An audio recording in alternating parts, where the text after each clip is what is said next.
April 8, 1943.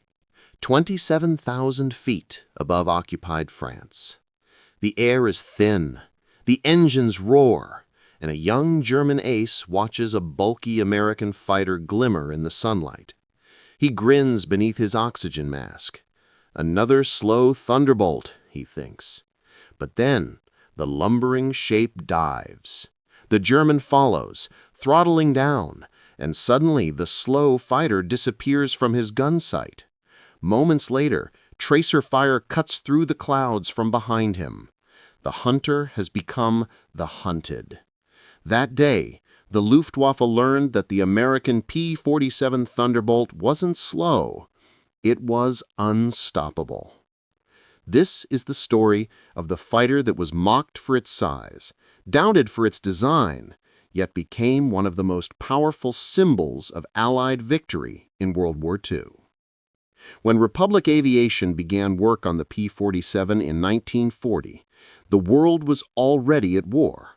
Across the Atlantic, the Luftwaffe's Bf-109s ruled the skies of Europe. Britain's Spitfire had proven its worth in the Battle of Britain, and in America, engineers were dreaming big. Alexander Kartveli, chief designer at Republic, was told to create a fighter that could reach 400 miles per hour, carry heavy guns, and operate at high altitude. His answer was not elegant. It was enormous. The prototype looked nothing like the sleek Spitfires or Messerschmitts. It was a flying powerhouse built around a monstrous Pratt & Whitney R2800 double wasp engine, one of the most powerful piston engines ever made. 18 cylinders, 2,000 horsepower, and a turbo supercharger so large it needed its own ductwork running through the fuselage. The early P-47B weighed more than 8 tons when loaded, heavier than many twin-engine bombers. Test pilots laughed. One of them joked, "If it ever flies, it'll need a runway halfway to Berlin." But when it did fly, the laughter stopped. The Thunderbolt was a brute. It could dive like a stone, yet handle smoothly once in the air. But its early tests were filled with issues: engine overheating, long takeoff runs, and a cramped cockpit. Its climb rate couldn't match lighter fighters. And pilots worried, how could this metal monster ever survive a real dogfight? Still, the U.S. Army Air Forces needed high-altitude escort fighters, and the P-47 was what they had.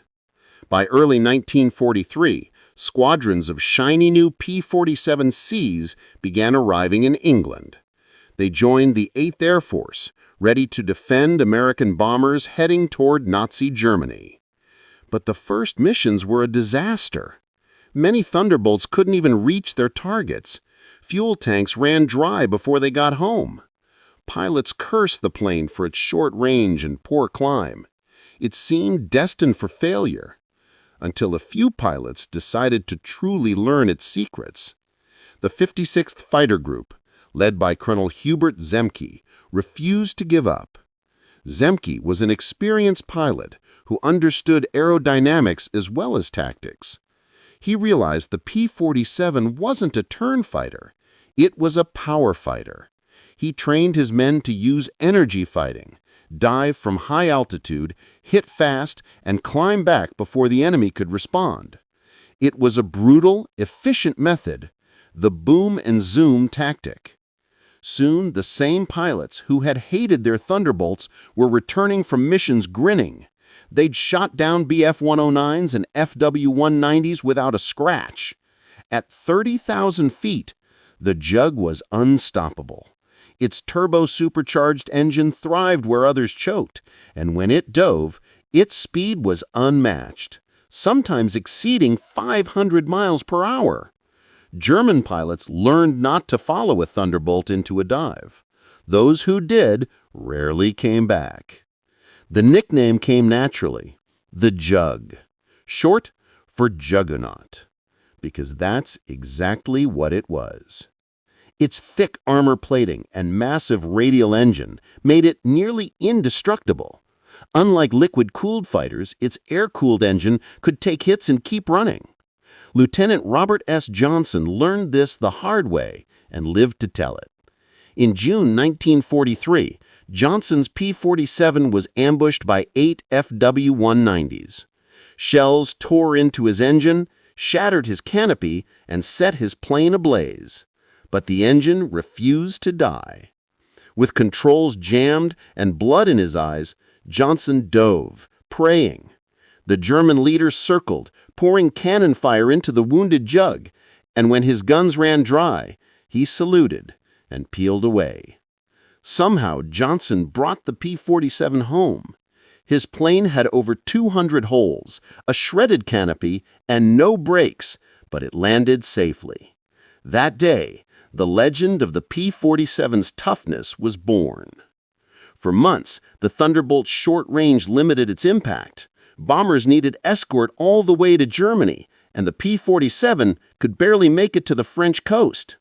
Engineers at Republic found the solution: drop tanks.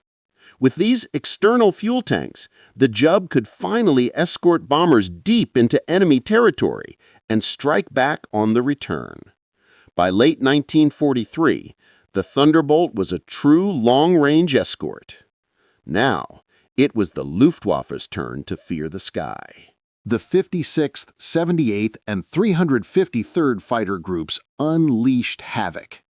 Aces like Francis Gabby Gabreski, Dave Schilling, and Robert Johnson dominated the air war.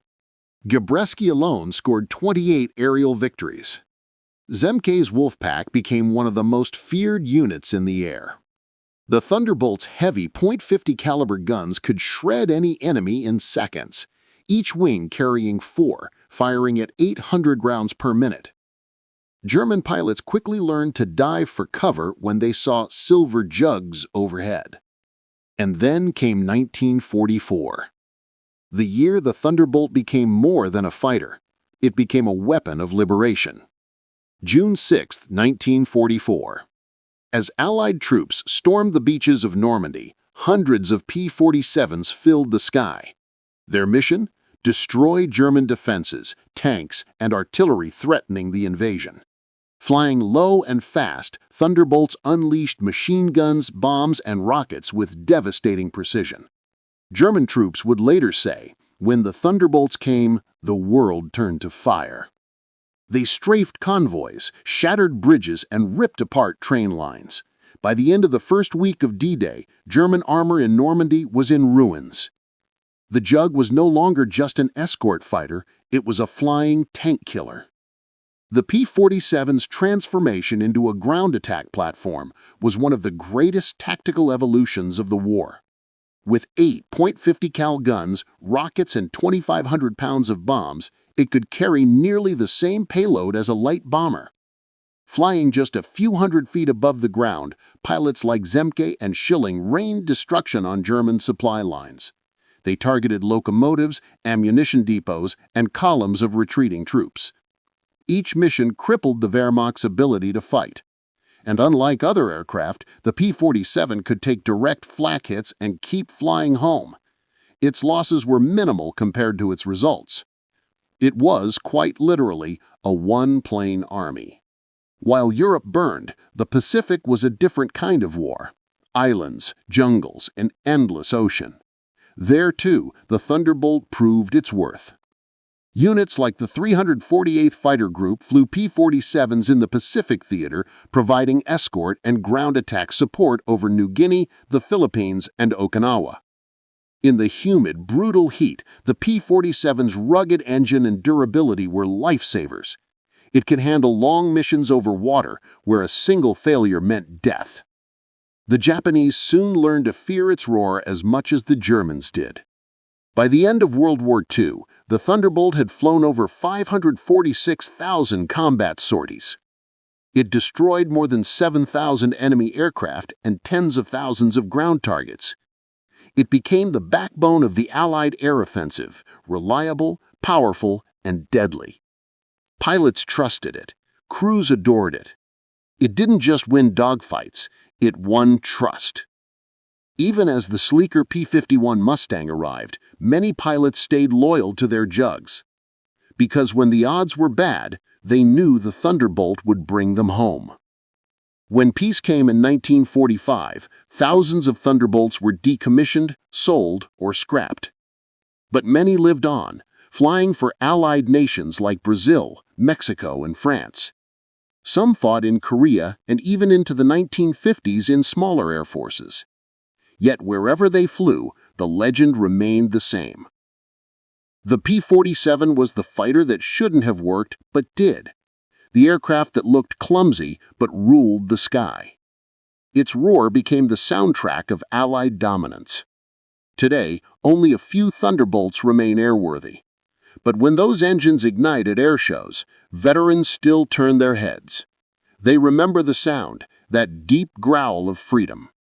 It was the voice of a machine that symbolized everything the Allied spirit stood for: strength, resilience, and courage. One pilot once said, "If I had to go to hell and back, I'd take a P-47. And maybe that's what made it great. It wasn't the prettiest or the fastest, but it was the toughest. The fighter that refused to die, just like the men who flew it. From the skies over France to the jungles of the Pacific, from a clumsy prototype to a symbol of victory, the Republic P-47 Thunderbolt proved that greatness isn't born from perfection, but from power, persistence, and the will to fight on. Even now, as its roar fades into history, the Jug's legend still echoes, a reminder that even the underdog could dominate the sky. This was the story of the P-47 Thunderbolt, the flying tank, the guardian angel, the juggernaut of the skies. If you enjoyed this journey through aviation history, make sure to like, subscribe, and join us next time as we uncover the machines and heroes that shaped our world.